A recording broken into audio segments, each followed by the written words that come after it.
Hear what? I'm gonna jump off social media for 3 days, lick my face with a piece of stone, jump back on social media and tell Uno that somebody licked me down in the middle of the road. And when I create my GoFundMe, make sure Uno run me some peas if it's that easy. Thing up and make sense soon. Make a bandit and put it over the wall. Watagwan pa, watagwan. Welcome back to my YouTube channel, guys. By the title of this video, I'm going to be talking about something that was on the timeline in the last week or so. If you're new to my channel and you do not know who I am, my name is Phillip, or Gode for short. Make sure you like, comment and subscribe to the ting. For those of you that do not know what I am talking about in this video, I'm going to be talking about a viral situation that happened on the timeline, mixing myself in women's business as I do. Long story short, on the timeline an image popped up and the title of it was UK nail tech infected my nails. There wasn't really any backstory. It was just that there was just this GoFundMe page and a very graphic picture and some nails that had been removed. By looking at the picture straight away, you would assume that that is how the nails looked right after the nail had been applied. It was brought to my attention that a thread was made because the nail tech and the friend felt like the nail tech needed justice. It wasn't a fair judgment, and I'm just going to read out what the thread says. Firstly, I am merely here to shed light on the situation. The nail tech is my good friend and has started to suffer as a result of the allegations. Due to this, I will make an extreme effort to remain impartial in my post going ahead. Secondly, before I begin, in no shape or form am I blaming the victim for what she has endured. I sympathize greatly with her fight with sickle cell, and I'm very upset that something as unfortunate as this has happened to her. My prayers are with her. Fred reads, in order to continue, first I must dispel any suggestions that the nail tech in question was not being cooperative. In fact, she was very much so, and even ready to compensate the victim out of her own pocket in the meantime whilst investigating the true origin of the issue. Also, during the process, she has been to the hospital as well as spoken to the victim ward clerk. Following this, the victim has claimed that her parents had advised her to take the nail tech to court in hopes of receiving a large sum of money. In response, the nail tech was very cooperative and even encouraged the legal route, as she strongly believed the injury was not a result of her malpractice and negligence. I must highlight that the victim unfortunately suffers from sickle cell, which does mean her immune system is very weak and vulnerable to bacterial infections or any kind, leaving many reasons for her injury. The nail tech has worked with sickle cell patients before and had no issues. She also provides text message proof that she had spoken to the girl about helping assist her in actually getting the nails removed. When the victim had seen that her nail was rusting or looked quite yellow, the nail tech had encouraged that she would make her way to her so that she could safely remove the nails. The text message reads, are you free tomorrow? I'll bring my stuff to yours and sort out your nail. So in the beginning, it was one nail. Rather than you coming all the way, and if you're in pain, I don't want you to check with it. I don't want to leave it too long because it has never happened to any client, so I need to check it out ASAP. It also says, I know it's stressing you and it's stressing me out as well. I know you're the one suffering, but I also have stress because of it. It's fine, babe. You will get your £800. As I'm writing an agreement and it's obviously a lot of money I'm sending you, I want to make sure that all the facts are straight and I have to record it and what's happening. Can you send me the related documents, please, with regards to your surgery, etc. Also, send me pictures of your hand as they currently are. I've got images up until this point, but I need to see the results of the surgery. Also, your other hand, so I know the condition for both. No rush to send, but if you could tomorrow, so we can just sort this out as business owner. I need to make sure I know exactly what's going on and have the documents. Okay, I think the best thing to do is handle it professionally and maturely. Get your lawyer, send me your hospital documents and we'll handle it that way. It's not that I'm not trying to work with you, but you want to take it to court, and I think that's best as well. From the text messages that the thread has provided, the nail tech has actually been cooperative, and I'm just mentioning this now so that you can understand later that in the beginning it was only one nail that was crusted. there was only one nail that was infected that looked a bit weird and that was paining her. Now, it goes on to say, there since has been no doctor's report to confirm the injury was a direct result of my nail tech malpractice. The victim has created false pretense by stating something that is not known to be factual or true. I encourage all to wait for the doctor's report that will hopefully outline the nature of the origin or her infection. The victim herself practices in beauty, example here, and specifically pedicures. Her page shows that sometimes she fails to use gloves on clients. My point is saying this is further emphasis that an infection could have been caught from even her line of work, and due to the nature of her condition, it only increases the chances. The headline the victim has used is UK nail tech infected my nails. The presumption is due to lack of sterilization equipment. However, the victim never stated how she believes she was infected, whether the nail tech created a cut in which there was opening of bacteria to enter or spread, or if unsanitary equipment was used. It also shows the nail tech's page, proof that the nail tech doesn't use gloves. She holds people's feet with her bare hands. She then also shows proof that she has made over £3,000 from a GoFundMe with the title that says UK nail tech infected my nails.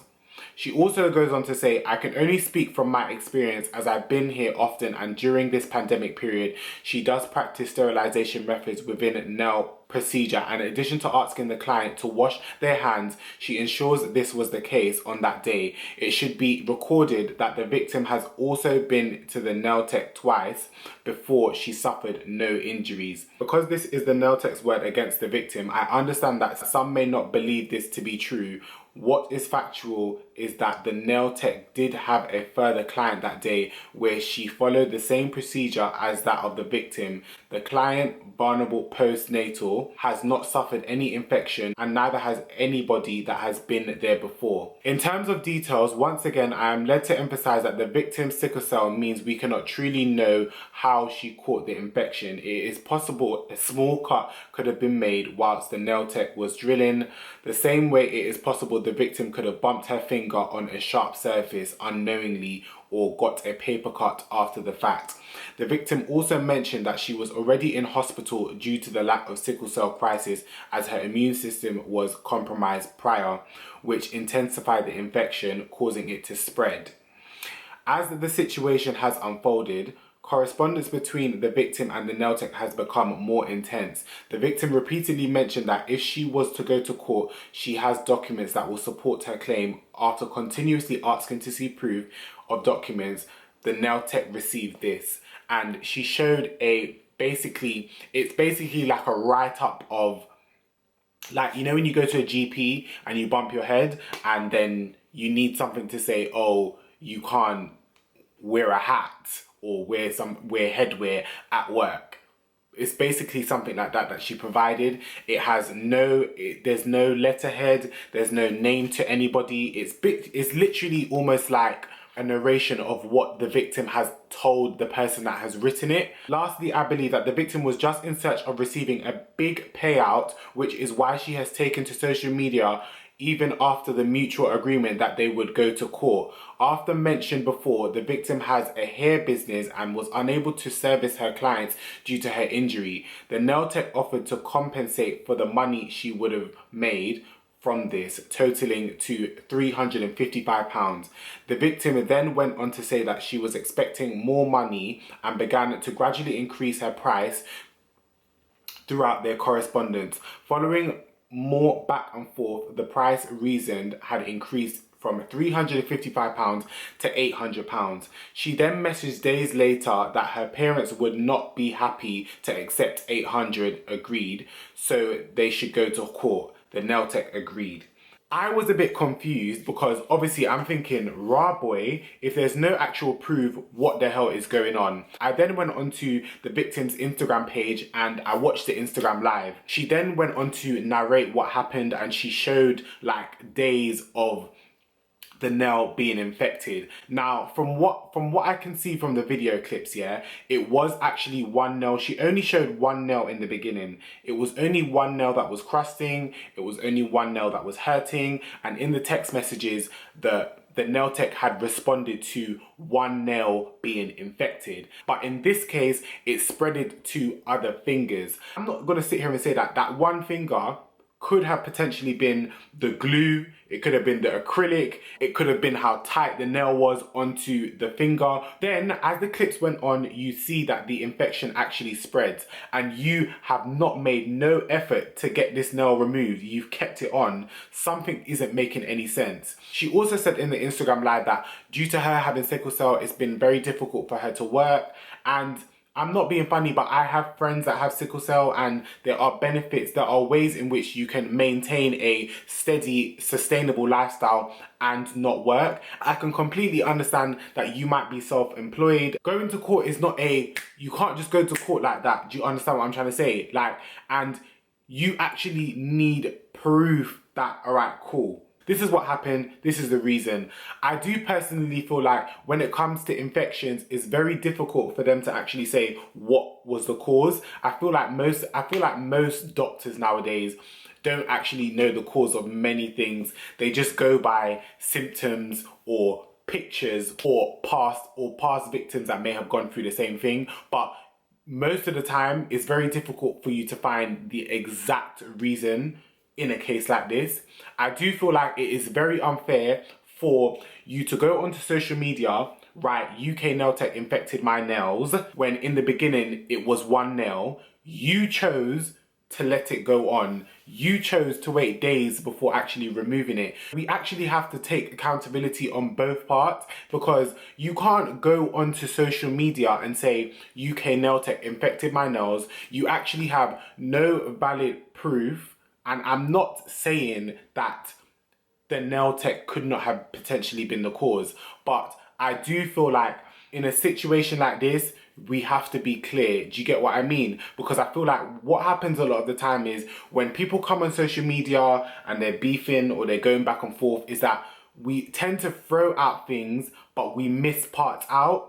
In terms of the addressing video that the nail tech has made, one thing I will say, that is that you can't sit on your platform or you can't sit on a YouTube video and say, I didn't do this, and get defensive about it, because we actually need to deep it. You don't actually know. You do not know. We don't know at all. I genuinely feel like a situation has happened and then a motive has then been created out of it to then make money from it. As bad as that might sound, I feel like that's what it is. I'm just gonna read out what the GoFundMe says, and it says, I have sickle cell and I live on my own. I struggle to find jobs because of how severe my condition is and how much it requires me to be in hospital. I also have chronic pain. I've been getting my nails done for 7 years. I recently went to a new technician. I've been previously to her twice. I've never had any issues in the past with acrylic nails, as I've been using acrylics for 7 years.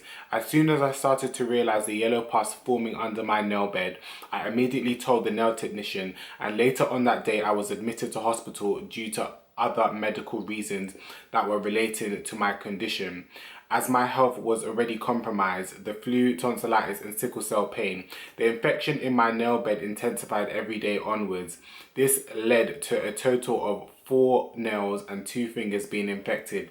My mental health has been affected significantly due to this. I have been sedated in hospital and I've cried every night worrying about how I will make ends meet. I live on my own with no family in the UK, and now I need help with every single aspect of my life, from cooking to cleaning.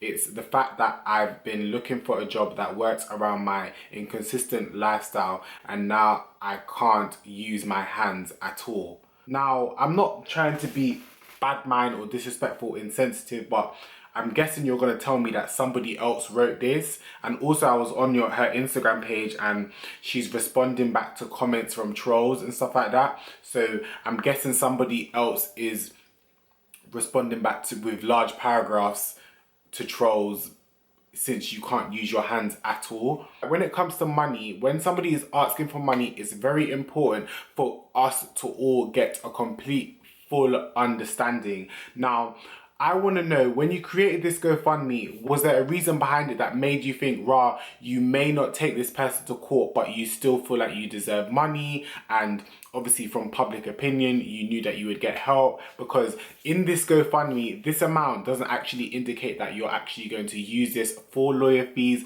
so that you can then proceed on to bringing up this case or investigating further, getting a private doctor, investigating privately. Like, there's no indication like that. A lot of it is in narration to you being sick and you being a victim. Let's say this nail situation never happened and you fractured your hand.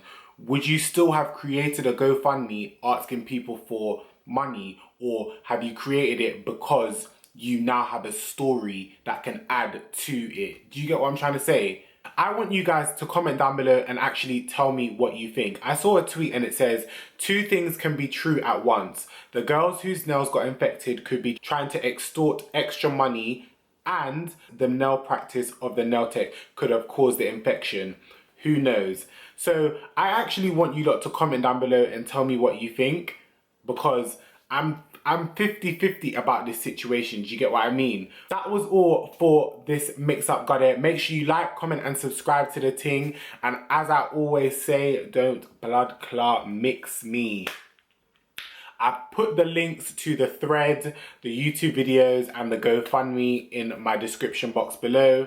Make sure you like, comment and subscribe to the ting, and thank you for the love every blood clot time. Watagwan, pa, watagwan.